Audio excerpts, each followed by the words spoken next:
خود کو سب سے پہلے بندہ بنانا ہے، اللہ کا بندہ، اکڑ نہیں۔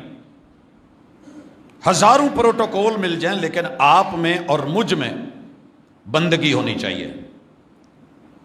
اور بندگی کے لیے پہلی شرط یہ ہے کہ کسی بڑے کو اپنا بڑا مان کے، اس کے نوکر بن کے، غلام بن کے پھر زندگی گزاریں۔ جی ٹھیک ہو گیا، میں ایسا ہوں، میں اللہ کا بندہ ہوں، ہر ایک کا بندہ بنوں؟ نہیں، میرا الہ وہ ہے، میرا رب وہ ہے جو کسی کا پابند نہیں ہے، وہ سب سے طاقتور ہے اور میں اس کا بندہ ہوں۔ اسے توحید کہتے ہیں، اسے نسبت کہتے ہیں۔ انسان کتنے فخر سے بتاتا ہے کہ میں فلاں جگہ جاب کرتا ہوں، میں فلاں کمپنی میں ہوں، فلاں کمپنی میری ہے۔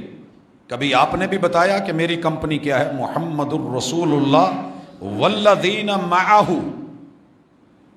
یہ معہ کمپنی ہے، محمد اینڈ کمپنی، محبوب اور آپ کے ساتھی، محبوب اور آپ کے جیون ساتھی، محبوب اور آپ کا گھر، محبوب اور آپ کے گھر والے، محبوب اور آپ کی معیت والے، محمد الرسول اللہ والذین معہ۔ آپ کن کے ہیں؟ یہ آپ کی نسبت آپ کو بتائے گی۔ بندے کس کے ہیں؟ عبداللہ۔ نوکر کس کے ہیں؟ غلام کس کے ہیں؟ تابع کس کے ہیں؟ متبع کس کے ہیں؟ فالوورز کس کے ہیں؟ آپ کس کے فالوور ہیں؟ فالو کس کو کرتے ہیں؟ محمد الرسول اللہ۔ واقعی کرتے ہیں؟ جی، میں نے یہ دیکھا ہے کہ جو فالوورز ہوتے ہیں وہ عمومی طور پہ جو آ رہا ہوتا ہے وہی اس کو لے رہے ہوتے ہیں، اسی پہ خوش ہو رہے ہوتے ہیں، اسی پہ کمنٹس دے رہے ہوتے ہیں، اسی کو لائک کر رہے ہوتے ہیں، اسی کو آگے پاس کر رہے ہوتے ہیں، شیئر کر رہے ہوتے ہیں۔ سچ بتائیے گا، زندگی گزر گئی، قرآن مجید کو آپ نے فرنٹ پہ رہتے ہوئے اللہ کا بندہ بن کے کتنی دفعہ پڑھا ہے؟ وہابی، دیوبندی، سنی، شیعہ بن کے تو ہم نے بڑا پڑھا ہے۔ صرف اللہ کا بندہ بن کے کہ میں رب کا بندہ ہوں، میرے رب نے اس میں آرڈر اتارے ہیں، لا اینڈ آرڈر ہے، میں اس کو کیسے پڑھوں، میں اس کو کیسے پڑھوں؟ جس دن آپ نے یہ کام کر لیا نا، یقین کیجئے یہ سیدھا ٹریک آپ کو جنت کی طرف لے جانے والا، اور کھلی آنکھوں کے ساتھ آپ کو انشاءاللہ جنت نظر آئے گی۔ رسول اللہ صلی اللہ علیہ وسلم نے دن کی روشنی میں جنت نہیں دکھا دی تھی؟ کھجوریں کھا رہا ہے، غزوہ عروج پہ بھوک لگی ہوئی ہے، تو محبوب نے قرآن کی آیت پڑھی ہے، صرف ایک آیت، سارعوا الی مغفرۃ من ربکم۔ او بھائی، اللہ کی معافیوں کی طرف ذرا جلدی کر لو، اللہ کی جنتوں کی طرف، وہ جنت جس کی چوڑائی آسمانوں زمینوں سے زیادہ ہے۔ کھڑے صحابی نے کھجور ہاتھ میں پکڑی ہوئی ہے، کہنے لگے حضور اگر میں اس آیت پہ عمل کرتے ہوئے جلدی کروں اور شہید ہو جاؤں تو مجھے جنت ملے گی؟ کہا جی۔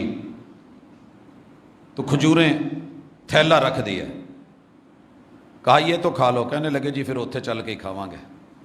یہ ہوتا ہے یقین، یہ ہوتا ہے ایمان، مگر ہم نے ایسے نہیں کیا۔ آیت پڑھی ہے، ترجمہ سمجھ آ گیا ہے، کلام سمجھ آ گیا ہے، سادہ کیا رب کہنا چاہ رہے ہیں میں سمجھ گیا ہوں، پھر میں اپنے مولانا نو پوچھاں گا یہ معنی یہی ہے؟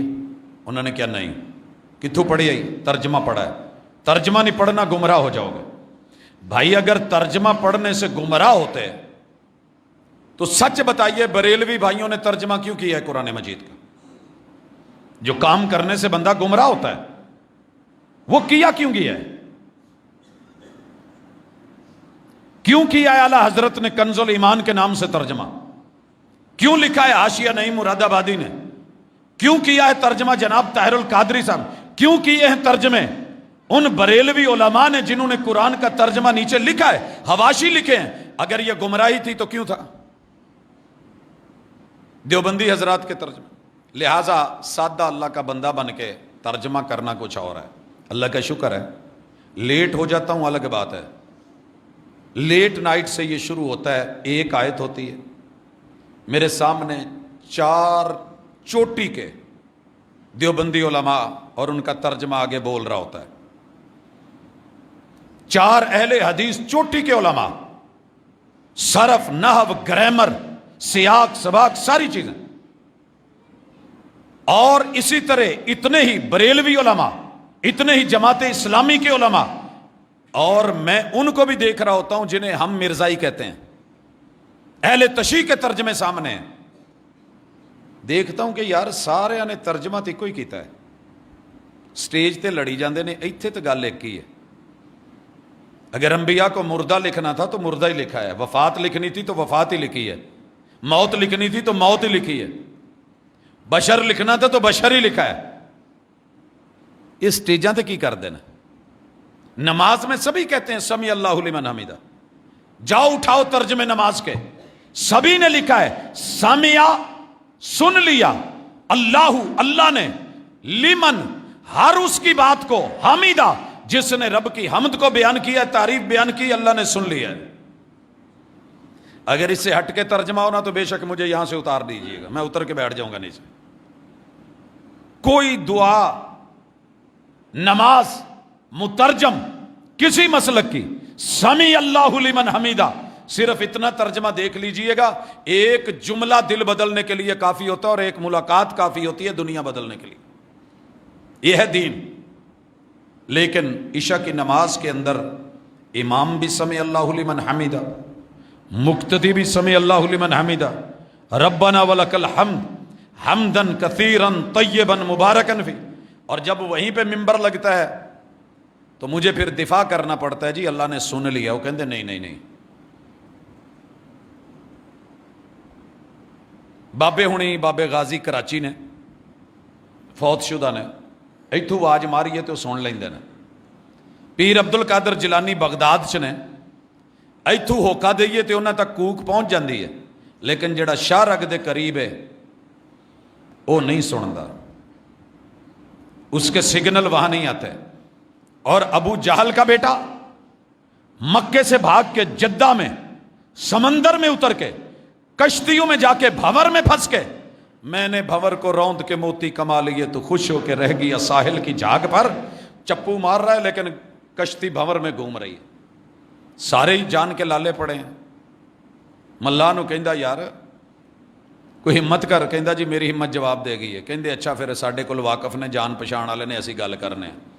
لات کو آواز دی، یا لات، یا منات، یا عزا، یا حبل، اولو حبل، تعال یا حبل، انصرنا حبل۔ وہ ملا جو تھا کہنے لگا کی کرن ڈے ہو، کملیاں چھاڑن ڈے ہو، انہاں دی ایتھے نہیں چلدی سمندراں چ، پانیاں چ، بھنوراں چ، جب کشتی پھنس جائے تو وہ نہیں کہنے لگے وہ صرف خشکی تے کم آؤندے نے، اندر نہیں سگنل آؤندے، نہیں ملا جی یہاں کون سنتا ہے؟ کہندا ایتھے وہی بچاوندا جڑا پانی بڑھاوندا ہے، وہی بچاتا ہے جو پانیوں کو حرکتیں دیتا ہے، جو مد و جزر دیتا ہے، جو لہریں پیدا کرتا ہے، جو طوفان اور سونامی بناتا ہے، جس کے ہوا پہ آڈر ہیں، جس کے پانیوں پہ آڈر ہیں، وہ ایک اللہ ہے۔ تو کہنے لگے پھر جے اللہ تو ایتھوں کڈنا ہے تے اسی واپس جانے ہیں، پھر ساڈی تے اودی لڑائی کادی ہے؟ ایک ملاقات ہوئی ہے بھنور سے، اور ایک ملاقات ہوئی ہے ملا سے، اور ایک ملاقات ہوئی ہے کشتی سے، زندگی بدل کے رکھ دی ہے ابو جہل کے بیٹے اکرمہ کی اور ان کے ساتھیوں کے۔ دین ہوا نا۔ رب اب شاہ رگ پکڑ کے دبا کے تو نہیں کہتا مننا ہی کہ مناواں، رب نیڑے کہ کسون نیڑے، ہم نے یہی سمجھا کہ کسون نیڑے، لیکن بابا غازی کو کراچی سے آواز دے یہاں بیٹھ کے وہ سن رہا ہے، پیر فرید پاک پتن میں سن رہے ہیں، فرید گنج شکر اور کوٹ مٹھن والے یہاں سے موٹر وے پار سن لیتے ہیں، اور اس دریا پار چاچڑا والے سن لیتے ہیں، اس طرف اور دوسری طرف پیر فرید یہ سن لیتے ہیں، گولڑا شریف اسلام آباد سے سن لیتے ہیں، لاہور سے پیر علی حجویری سن لیتے ہیں، اللہ نہیں سنتا۔ نماز میں کیا ہے؟ ایک نماز چ نہیں، کنیاں رکعتاں نے فرض نمازاں دی 17 رکعتیں فرض بالاتفاق، 2 فجر کی، 4 ظہر کی، 4 عصر کی، 3 مغرب کی، 4 عشاء کی، 12 اور 3 15 اور 2 17 17 رکعتیں۔ ہر رکعت میں ایک دفعہ تو کہتے ہو نا سارے سمع اللہ لمن حمیدہ، یہ دین ہے۔ جب ہم ترجمہ کر کے سیاق سباق بتا کے اس کے اندر اللہ نے حکم کیا دیا ہے، روکا کیا ہے، منع کس چیز سے کیا ہے؟ الحمدللہ یہاں کبھی بھی اس ترجمے کو یہ دیکھ کے نہیں پڑھا کہ میرا کس مسلک سے تعلق ہے، میں اللہ کا بندہ ہو کے یہ ترجمہ پڑھ کے اللہ کے بندوں